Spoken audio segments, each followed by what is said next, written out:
Good morning, শুভ সকাল। চলে এলাম আবারও একটি নতুন ভিডিও নিয়ে। আর আজকে সকাল থেকে এত পরিমাণে বৃষ্টি হচ্ছে, আর তার মধ্যে আমি 3টে বন্ধুকে নেমন্তন্ন করেছি, কিন্তু আমি ফোন খুলে দেখিনি যে আজকে এত বৃষ্টি আছে। পরে যখন নেমন্তন্ন করা হয়ে গেছে তখন দেখলাম যে হ্যাঁ, ওই দিনে এত বৃষ্টি। যাই হোক, তারা আমার মান রেখেছিল, চলে এসেছিল, একজন আসেনি। আর আজকে সকাল থেকে দেখো মটন ভিজিয়ে দিয়েছি, স্ন্যাপারটা রেখেছি ওদের জন্যই, কারণ স্ন্যাপার দিয়ে মাছের ব্যাটার ফিশ ফ্রাই বানাবো বলে। আর এই রান্নাটা হচ্ছে ভেন্ডি চিংড়ি মাছের কারি, যেটা কিনা আমি আমার মায়ের কাছ থেকে শেখা।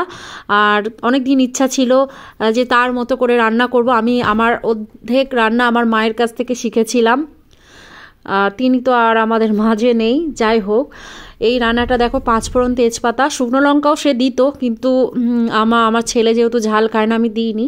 তো এইভাবে ভেন্ডি আলু সব কিছুগুলোকে ভেজে নিয়ে একটু জিরের গুঁড়ো দিয়ে ভালো করে কষে নিয়ে তারপরে জল দিয়ে চিংড়ি মাছ দিয়ে তরকারিটা হয়ে গেছে। আর সন্ধেবেলা তারা এসেছিল এই বৃষ্টির মধ্যে ড্রাইভিং করে, এত বৃষ্টি হচ্ছিল, সত্যিই ড্রাইভিং করা যায় না, তবুও তারা মান রেখেছিল। তা খুব ভালোও লেগেছিল তারা এসেছিল বলে।